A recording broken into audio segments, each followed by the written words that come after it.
Girl, what are you doing in here? Did you hear what the news is saying?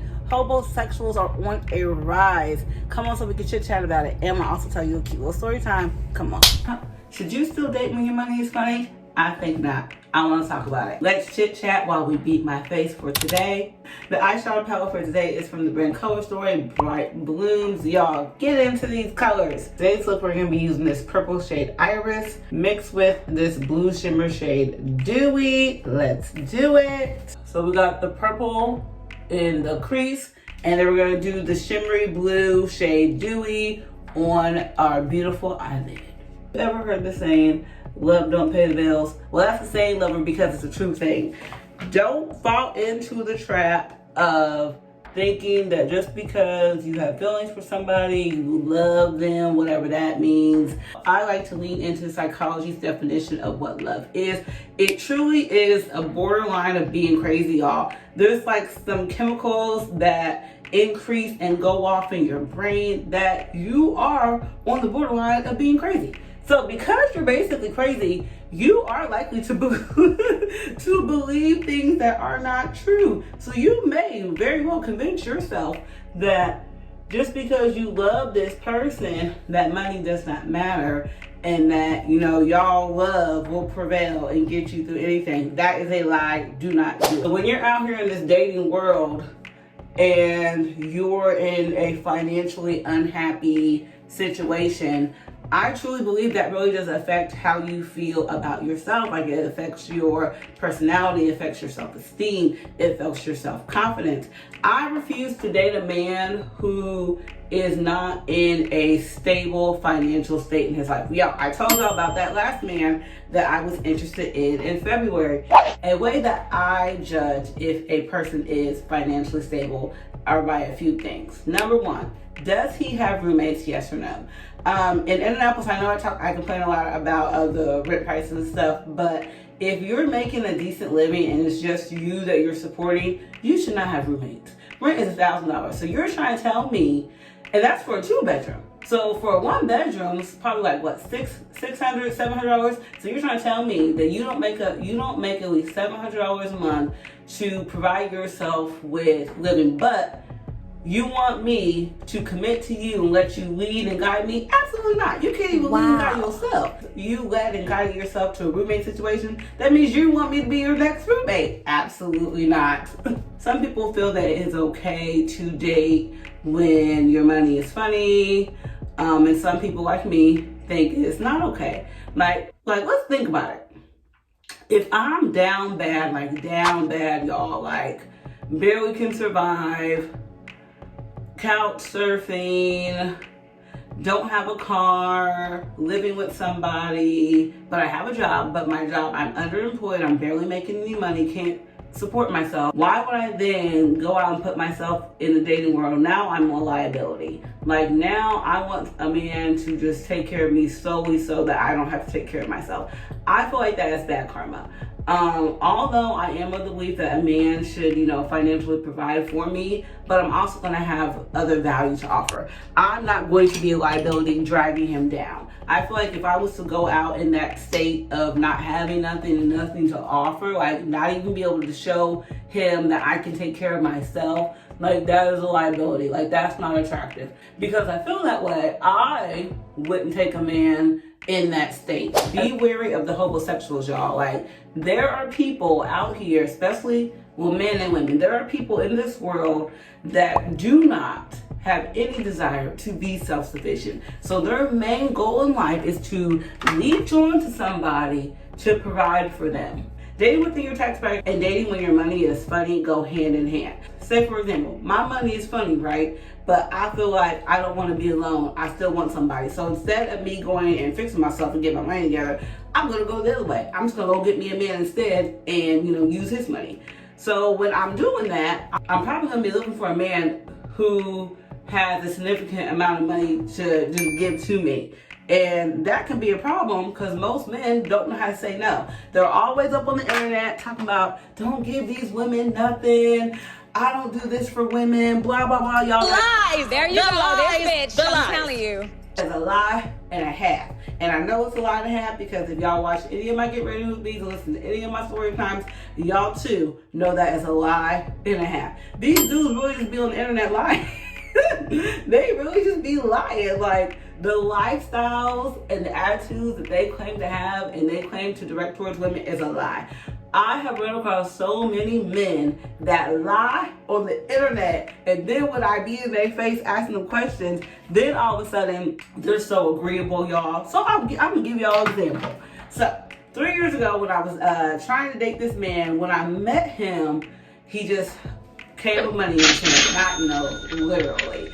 But his offer was, I'm gonna buy you this, I'm gonna take you here, I'm gonna do this, blah, blah, blah, blah, blah. And that is music to the kid's ear. He made sure I had everything that I needed. Like, I never went without anything.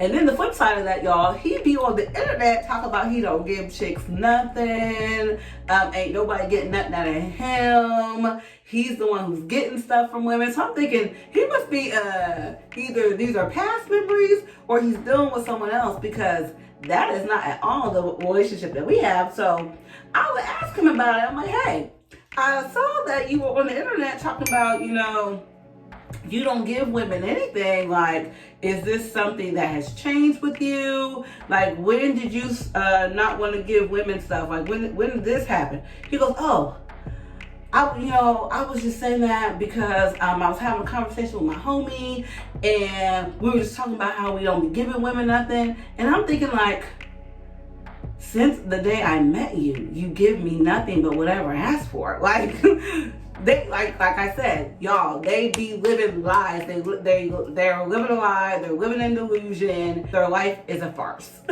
All right, y'all, our concealer is on, and it's gonna sit down and dry and get tacky, so you know what time it is.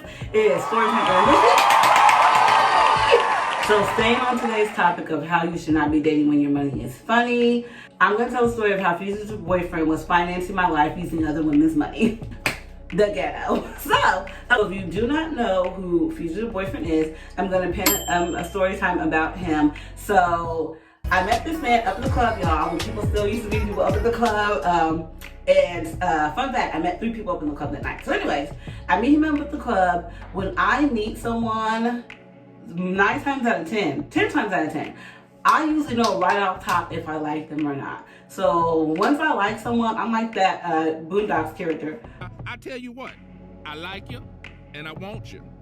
Now we can do this the easy way or we can do it the hard way. The choice is yours. To do the easy way, y'all. Like I told you, I have a 100% success rate. Like, when I find somebody, they're usually down for the cause. I've only had that one time. I don't want to talk about it, where someone was like, no. But usually they're down for the cause. So we meet up in the club. 4 months after dating, I decided he's moving in with me. So he moves in with me. Everything's going good for the most part. He is financially responsible for me, but he knew that before he moved into my place. The place he moved into was only $600 a month. It was a 2-bedroom, 1.5 bath townhouse. I had very low expenses because I was providing for myself, and this is when I was only making $30,000 a year. So I was living within my means. So when he moved over to my place, he already was aware that I'm now his financial responsibility.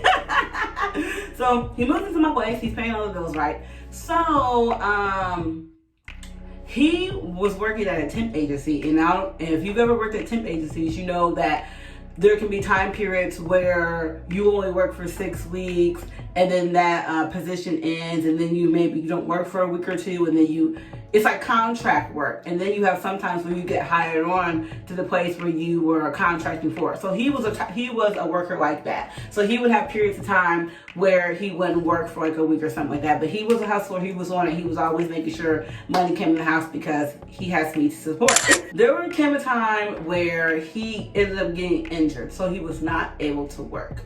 So I did have a job, but these bills aren't my responsibility. I have you. They're your responsibility. So you need to figure out how you're going to pay them.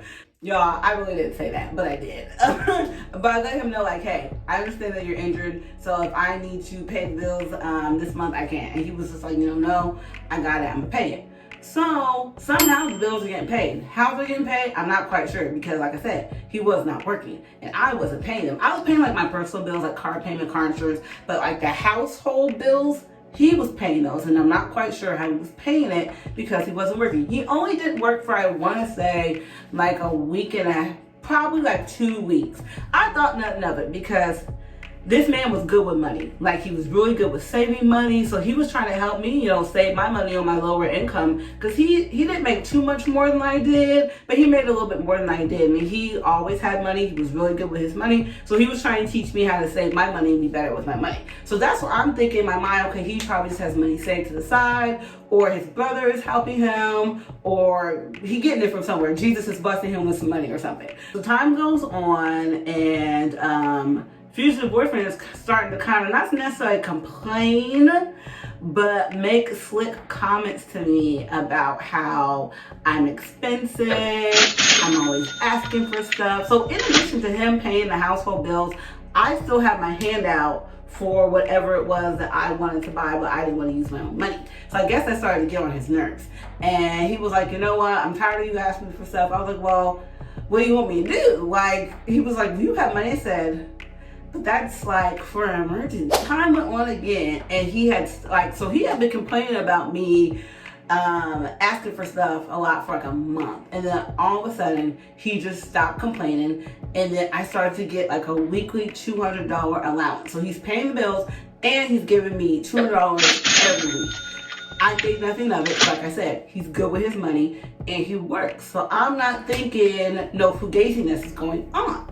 So fast forward, y'all, fugitive boyfriend, why his name is fugitive boyfriend, ends up going to jail, ends up getting caught up in whatever. So when he goes to jail, I end up going to the county to pick up his personal belongings, and in the personal belongings is his cell phone. So I go through the phone, y'all. Why in the world this man is speaking to multiple women and he's getting money from these women, like good sums of money? One woman was buying our groceries, one woman was paying our cable bill, and one woman was just straight up giving him cash and letting him drive her car. So I'm like thinking like, okay, wait a minute now. I'm looking at the dates and stuff. Y'all, why have these women been around since he moved into my apartment? So before we moved in together, we have been dealing with each other for 4 months. So when he moved in that summer, I think it was like June or July, he started entertaining different women, and it wasn't on like a romantic tip on his end. On his end, it was he's trying to come up off of these women. Well, not even him trying to come up off these women. He's using these women, y'all, to finance his lifestyle with me. At the time when he went to jail, we were in a relationship. So my first thought isn't he's using women to pay for me. My first thought was you cheating more. So I asked him, I'm like, are you cheating on me? And he was like, what are you talking about? I'm like, I got your phone. I went through your phone. You're talking to multiple women, and you're getting money from these women. Like, I think I left off the part about him getting money from these women. I was just caught up on him talking to multiple women. Forget the money. Like, what are you doing? Like, why are you talking to these women? And he was like, I need to talk to those women because, like I told you, you're expensive, and I need money to take care of you. He was like, you didn't have a problem with your bills being paid, did you? You didn't have a problem with you getting that $200 a week, did you? And I'm like, excuse you, sir? So you're blaming your cheating on me?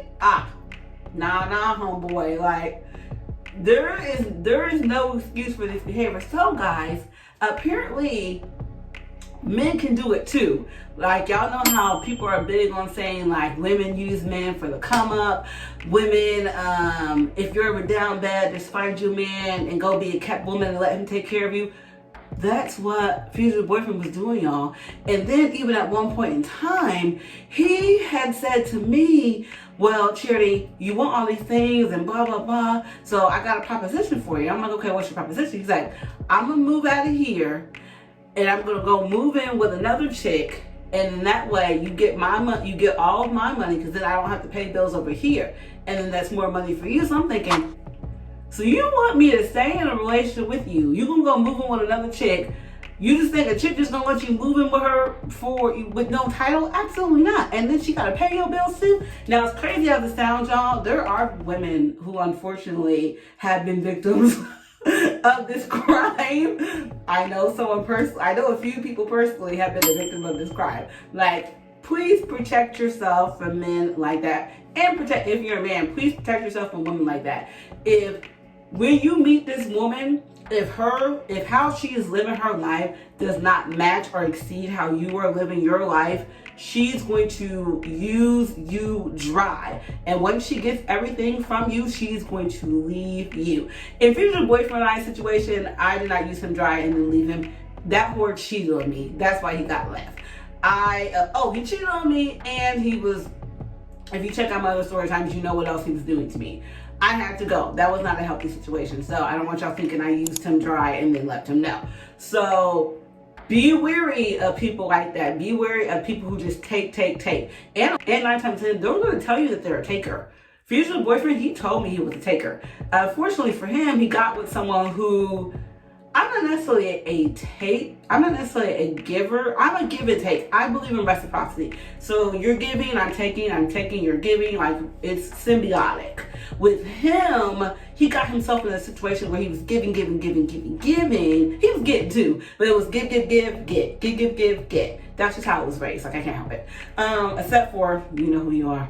So be wary when dating when your money is funny, because you might come upon not even homosexuals, y'all, because future boyfriend, he had money, he had a job. He was in a situation where he found himself with a woman that had a lifestyle that he not necessarily couldn't afford, but just was not similar to his lifestyle. He was a very simple man. He lived with his brother. This is why I don't date men who have roommates. Like, I learned my lesson because of that situation. He lived with his brother in a was it a 2-bedroom? I hope it was a 2-bedroom, y'all. It might not. Yeah, it was a 2-bedroom apartment. He had an older model car. Like, he was just living a very simple, minimalistic, not necessarily low income, but low expensive lifestyle. And then he got with someone who their lifestyle was a little bit more expensive. It was more than what he normally paid for his lifestyle. So he found himself in a situation trying to outsource his bills to these other women. All right, y'all, so that concludes my story time on how future boyfriend was using other people's money, aka crowdsourcing, to fund our lifestyle. So let's go ahead and blend out my face, bronze me up, and get ready to go. You look so amazing. It's the moonlight that makes me wonder why we separated, or am I faded? You shine so bright, it's an understatement. Single is overrated. If you get too